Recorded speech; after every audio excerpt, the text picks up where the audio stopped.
Bio easy. आज हम इसका थर्ड सेशन स्टार्ट करेंगे, किंगडम फंजाई। इससे पहले हम मोनेरा और प्रोटिस्टा इस चैप्टर का डिस्कस कर चुके हैं। मोनेरा और प्रोटिस्टा जो होते हैं ऑलमोस्ट जो होते हैं वो ऑटोट्रॉपिक होते हैं। कुछ मेंबर्स जो हेटेरोट्रॉपिक हैं, बाकी सभी उनके मेंबर जो मोस्ट ऑफ मेंबर जो हैं वो ऑटोट्रॉपिक होते हैं। मीन्स फोटोसिंथेसिस प्रोसेस से या केमोसिंथेसिस प्रोसेस से वो अपना फूड खुद प्रिपेयर करते हैं। लेकिन किंगडम फंजाई जो है एक यूनिक किंगडम है जो कि हेटेरोट्रॉपिक ऑर्गेनिज्म है। इसके सभी मेंबर्स जो हैं वो हेटेरोट्रॉपिक ऑर्गेनिज्म हैं।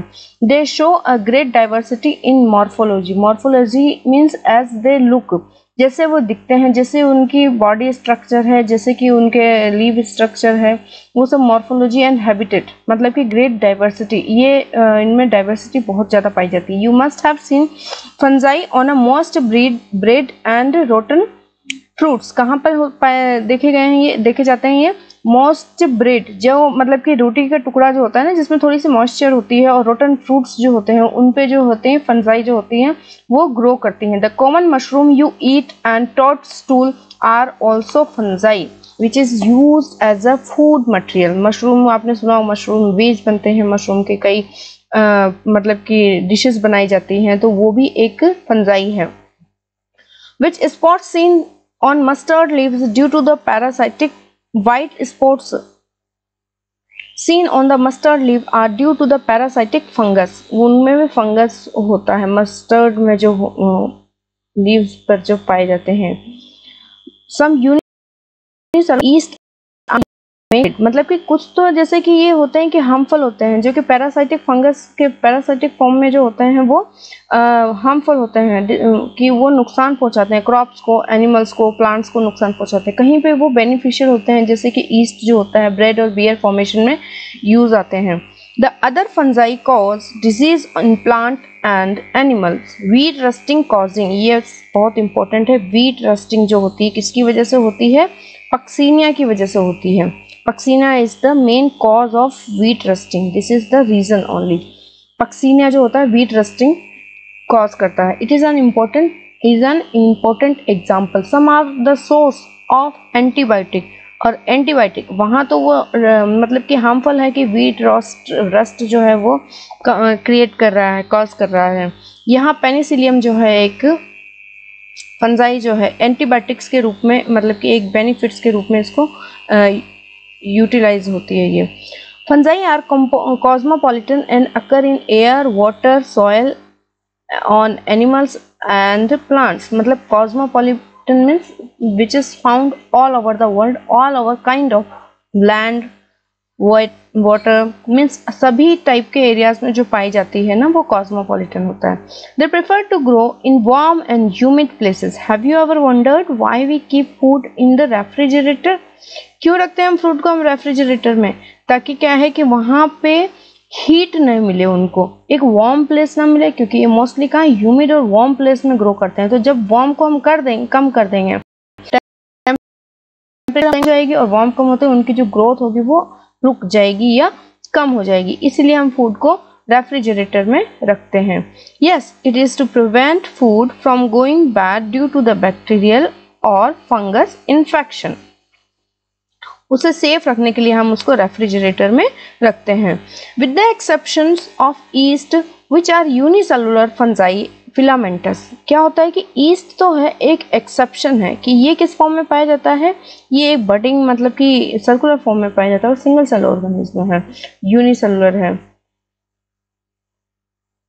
Fungi are filamentous. इसके अलावा जितने भी फंजाई जो होते हैं वो फिलामेंटस आप जानते हैं कि फिलामेंट का शेप कैसा होता है?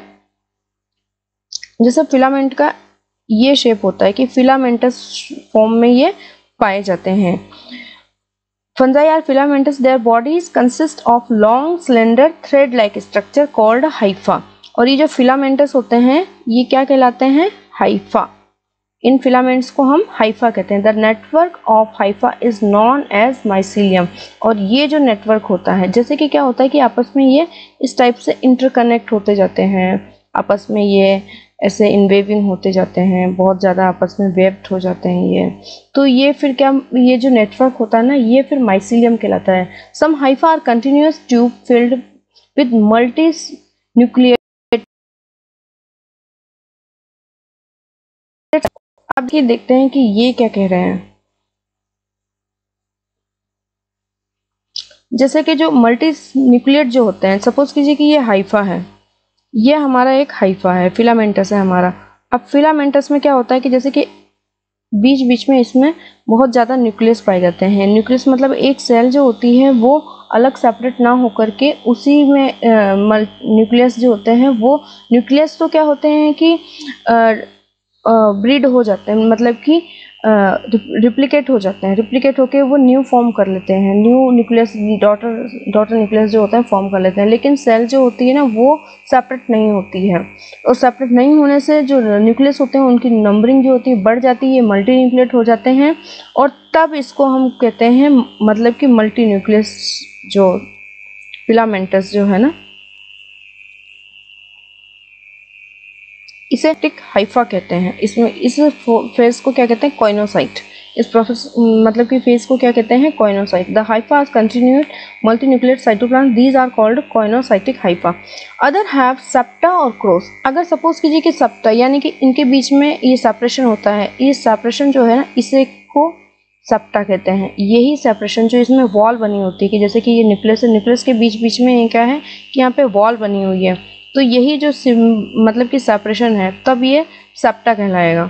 सेप्टा यहाँ से थोड़ा सा मतलब कि यहाँ पे ये एंट्री पास होता है, मतलब कि यहाँ पे पॉर्स होते हैं जिसके थ्रू कि ये यहाँ से साइटोप्लाज्म जो होता है यहाँ से और नेक्स्ट वाले सेल में ग्रो कर सकता है, मतलब कि मूव कर सकता है, ट्रांसफर हो सकता है। तो वो ये प्लेस जो होते हैं बीच बीच में जो इनकी मतलब पास आउट नेटवर्क जो है वो सेप्टा कहलाएंगे। सेप्टा और cross wall in their hypha. The cell wall of fungi composed of chitin and polysaccharide. किसकी बनी होती है ये, chitin की और polysaccharide की। Most fungi are heterotrophic, absorb soluble organic matter from dead substrate and hence are called saprophytes. जो dead matter से अपना फूड कंज्यूम करते हैं, एब्जॉर्ब करते हैं soluble organic matter, उनको हम saprophytes कहते हैं। और जो लिविंग बॉडी पर डिपेंडेंट होते हैं फॉर फूड उनको हम पैरासाइट कहते हैं। They can also live as symbiont. Symbiont form में भी ये रहते हैं, जिसे सिम्बॉइंट फॉर्म में क्या, सिम्बॉइंट फॉर्म आप जानते हैं कि आपने पहले पढ़ा हुआ है कि जो मतलब कि एनिमल जब एक दूसरे किसी एनिमल के साथ रह रहा होता है तो इसको भी ये बेनिफिट देता है। बेनिफिट यानी कि इसको भी कुछ ना कुछ एडवांटेज देता है, और इसे जिसके साथ ये रह रहा है वो एनिमल इसको कुछ ना कुछ एडवांटेज देता है। तो दोनों की जो म्यूचुअल एडवांटेज वाली जो मतलब कि एक लाइफ स्पेंडिंग प्रोसेस है उसको हम सिम्बायोटिक रिलेशनशिप कहते हैं, और ये आपस में क्या कहलाता है, सिम्बायोइड्स कहलाते हैं। In association with algae as lichens and with roots of higher plants as mycorrhiza. और हायर प्लांट्स में किस फॉर्म में रहते हैं, माइकोराइजल फॉर्म में रहते हैं। जैसे साइकस में क्या पाए जाते हैं, साइकस में माइकोराइजल फॉर्म में, और इसके अलावा नोड्यूल्स में रहते हैं तो उसमें भी माइकोराइजल फॉर्म में पाए जाते हैं। Reproduction in fungi can take place by vegetative means. Vegetative means कोई भी पार्ट जो होता है वो सेपरेट होके एक नया फॉर्म करता है, एक नया पार्ट जो होता है, टोटल ऑर्गेनिज्म जो होता है, टोटल फंजाई ग्रो करता है, तो वो फ्रैगमेंटेशन की कहते हैं, फ्रैगमेंटेशन प्रोसेस कहते हैं। सपोज कीजिए कि ये पूरा का पूरा हाइफा है, इससे ये छोटा सा पार्ट जो है वो सेपरेट हो गया। अब ये जो छोटा सा पार्ट है वो सेपरेट होके क्या करेगा, एक बड़ा सा हाइफा वापस से बड़े से हाइफा में ये ग्रो कर जाएगा। तो इस टाइप की जो प्रोसेस है ना वो कहलाएगी फ्रैगमेंटेशन। इस टाइप का जो प्रोसेसिंग है, रिप्रोडक्शन प्रोसेस जो है वो हाइफा फ्रैगमेंटेशन कहलाएगी। अब है बडिंग फॉर्मेशन, कि बडिंग का कैसे होता है। सपोज कीजिए कि एक जैसे ये है एक फिलामेंट्स है। फिलामेंट्स में क्या होता है कि ऊपर के साइड में जैसे ये फिलामेंट्स है तो इसके ऊपर की साइड में एक राउंड स्ट्रक्चर डेवलप हो जाती है, इस टाइप से एक आउटग्रोथ बन जाती है। ये आउटग्रोथ जो होती है ना, ये आउटग्रोथ क्या कहलाती है, बड। क्या कहलाती है ये, बड। और बडिंग जो होती है ना, ये बड जो होती है ना सेपरेट होके और फिर एक न्यू फ्रेगमेंट जो होती है, ये न्यू हाइफा जो होती है वो फॉर्म करती है। तो ये एसेक्सुअल है, वेजिटेटिव फॉर्म है ये। फ्यूजन में क्या होता है, फ्यूजन फ्रेगमेंटेशन, फ्यूजन में तो क्या होता है कि बाइनरी फ्यूजन जैसे होता है, मल्टीन्यूक्लिएट फ्यूजन जो होता है, तो ये फ्यूजन में क्या होता है, पार्ट्स बन जाते हैं, जैसे कि पूरा पार्ट्स है तो वो आपस में सेपरेट हो गए और सेपरेट होके एक पूरा का नया ऑर्गेनिज्म हो वो डेवलप कर लेंगे, तो वो जो टाइप है रिप्रोडक्शन का वो फ्यूजन फॉर्मेशन कहलाएगा। तो ये था हमारे वेजिटेटिव मीन्स ऑफ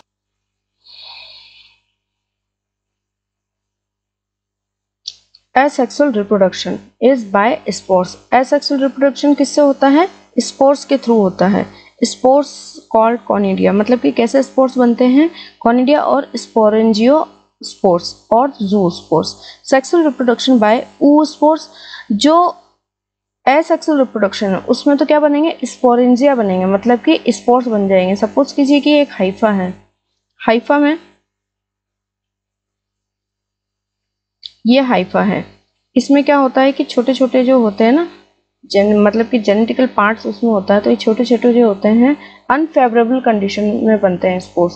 तो इसमें अनफेवरेबल कंडीशन में तो अंदर ही अंदर क्या होता है कि जो जेनेटिक मटेरियल होता है वो रिप्रोड्यूस होकर बहुत सारे छोटे छोटे स्पोर्स बना लेता है। तो जब फेवरेबल कंडीशन आती है तो फेवरेबल कंडीशन में क्या होता है कि ये वॉल जो होगी वो फट जाएगी और ये जो अंदर जो स्पोर्स हैं वो रिलीज हो जाएंगे एटमॉस्फेयर में, फिर एयर के थ्रू, केटल्स के थ्रू, वाटर के थ्रू या फिर किसी और मीन्स के थ्रू जो है ये मतलब कि एटमॉस्फेयर में या एनवायरनमेंट में ये स्प्रेड हो जाएंगे और अपनी ग्रोथ करके एक नया मेंबर जो है, एक प्रोजीनी जो है वो एक अडल्ट में डेवलप हो जाएगी। कॉनिडिया भी इसी टाइप से बनते हैं कि कॉनिडिया जो होते हैं उसमें एक मतलब कि जैसे कि जब हाइफा जो बनते हैं ना, हाइफा के ऊपर वाले पार्ट्स में जो है ना एक ऐसे रिंग्स जो होती हैं, बहुत सारी रिंग्स जो होती हैं ऐसी बन जाती हैं, एक राउंडेड स्ट्रक्चर आउटग्रोथ बनती जाती हैं, ये कॉनिडिया कहलाती हैं। तो जब ये प्लांट से सेपरेट हो जाती हैं तो सेपरेट होके ये स्प्रेड होके एक नया ऑर्गेनिज्म जो है, एक नया मेंबर डेवलप, ये कॉनिडियोस्पोर्स के थ्रू ये प्रोसेस जो है कॉनिडिया के थ्रू, मतलब कि कॉनिडियोस्पोर्स होते हैं, डेवलप होते हैं और नया ऑर्गेनिज्म बनाते हैं। अब बात आती है सेक्सुअल रिप्रोडक्शन की, कि सेक्सुअल रिप्रोडक्शन इसमें कैसे होता है। तो ऊ स्पोर्स के थ्रू इसमें सेक्सुअल रिप्रोडक्शन होता है। एस्कोमाइसिटिस के जो मेंबर्स होते हैं उनमें एस्कोस्पोर्स के थ्रू होता है। बेसिडियोमाइसिटिस के जो मेंबर्स होते हैं उनमें बेसिडियोस्पोर्स के थ्रू जो होता है वो मतलब कि रिप्रोडक्शन होता है। The various spores are produced in distinct structure called fruiting bodies. किस स्ट्रक्चर में पाए जाते हैं ये? The various spores are produced in distinct structure called fruiting bodies. जो स्पोर्स जो है ना वो फ्रूटिंग बॉडीज कहलाती है। The sexual cycle involves the following 3 step. 3 step इसमें फॉलो होती है। देखते हैं इसमें क्या क्या मतलब कि कैसे कैसे फॉलो होती है 3 स्टेप्स में। कि फर्स्ट तो इसमें होता है कि फ्यूजन होता है। सबसे पहले क्या होगा? फ्यूजन होगा। अब फ्यूजन कैसे होगा? सपोज कीजिए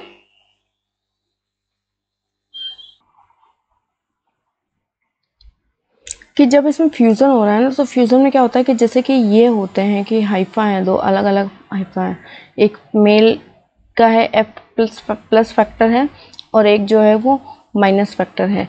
इनके बीच में क्या होता है कि सेप्टा जो होते हैं वो हट जाते हैं, एक नेटवर्क बनता है, यहाँ से कंजुगेशन होता है, कंजुगेशन के थ्रू जो होता है जेनेटिक मटेरियल, और फिर जो होता है कि वो ट्रांसफर होने के बाद जो होते हैं दोनों ट्रांसफर हो जाते हैं। तो फ्यूजन में क्या होता है? सबसे पहले तो ये जुड़ेंगे। Fusion of protoplasm between 2 motile और non motile gametes called plasmogamy. Protoplasm जो होंगे वो उनके फ्यूज होंगे आपस में, फ्यूज यानी कि जुड़ेंगे। इसके बाद आता है fusion of 2 nuclei called karyogamy.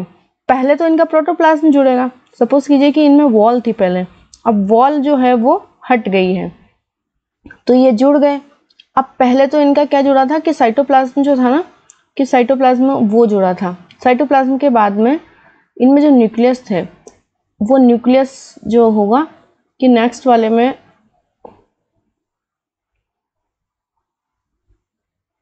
ये हैं जैसे, तो इनके न्यूक्लियस भी आपस में फ्यूज हो जाएंगे। तो ये क्या होती है, ये प्रोसेस जो होती है, पहले जब प्लाज्मा जुड़ा उनका प्रोटोप्लाज्म जुड़ा है वो प्रोसेस कहलाएगी हमारी प्लाज्मोगैमी।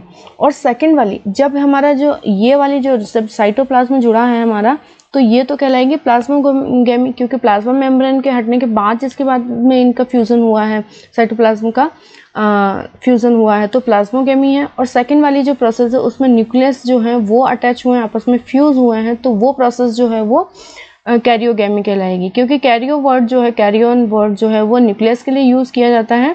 तो कैरियोगैमी क्या होगा, मतलब कि न्यूक्लियस का फ्यूज़न। इसके बाद नेक्स्ट चलते हैं, meiosis in zygote resulting in haploid spores. उसके बाद जाइगोट मतलब कि क्या होगा, इनमें मियोसिस से जाइगोट बनेंगे, जाइगोट से मतलब कि जो जाइगोट जो बना है मतलब फ्यूज हुए हैं ना, फिर उसमें मियोसिस से हैप्लॉइड स्पोर्स बनेंगे, और फिर हैप्लॉइड स्पोर्स बनने से फिर वो स्पोर्स जनरेशन चलेगी, स्पोर्स का स्पोरेशन होगा, स्पोरोगैमी होगी, और उसके बाद से वो एसेक्सुअल रिप्रोडक्शन होगा उसमें। When a fungus reproduces sexually, two haploid hypha of compatible mating type come together and fuse। कैसे होते हैं कि compatible matings जो होते हैं वो साथ में आते हैं और together होके fuse होते हैं। In some fungi, the fusion of two haploid cells immediately result in diploid cells. However, in the fungi Ascomycetes, किस में पाया जाता है ये, Ascomycetes and Basidiomycetes, an inverting dikaryotic stage plus and n, जो मतलब कि जो फर्टाइल वाला जो पार्ट होता है n प्लस से डिनोट करते हैं उसको, और n जो होता है वो रेसिपिएंट पार्ट होता है, वो रेसिपिएंट होता है उसे मतलब कि n से, ओनली n से डिनोट करते हैं। 2 न्यूक्लिय पर सेल, हर पर सेल में क्या पाई जाती है, 2 न्यूक्लिय पाई जाती है। Such a condition is called dikaryon. इसको क्या कहा जाता है, डाइकैरियन। जो प्लस है, n प्लस है वो डोनर है, और जो n है वो रेसिपिएंट है। The phase is called dikaryophase in fungus. Later the parental nuclei fuse and the cell become diploid. क्या होती है, सेल डिप्लॉइड हो जाती है। The fungi from fruiting bodies in which reduction division occurs, leading to the formation of haploid spores। फिर बाद में क्या बनाती है ये, कि जिसमें पहले है ना रिडक्शन डिवीजन हुआ था, जिसमें फ्रूटिंग बॉडीज बनी थी, रिडक्शन डिवीजन हुआ था, और बाद में उसमें स्पोर्स फॉर्मेशन होगा। The morphology of mycelium, mode of spores formation and fruiting bodies form the basis for the division of the kingdom. ये तो था फंजाई का जनरल इंट्रोडक्शन। नेक्स्ट वाले सेशन में हम इसके जो मेंबर्स जो हैं, बेसिडियोमाइसिटिस, एस्कोमाइसिटिस, ड्यूटेरामाइसिटिस, वो हम डिस्कस करेंगे। तो आज का सेशन यहीं स्टॉप करते हैं। तो सेशन पसंद आया तो प्लीज़ इसे लाइक कीजिएगा और अपने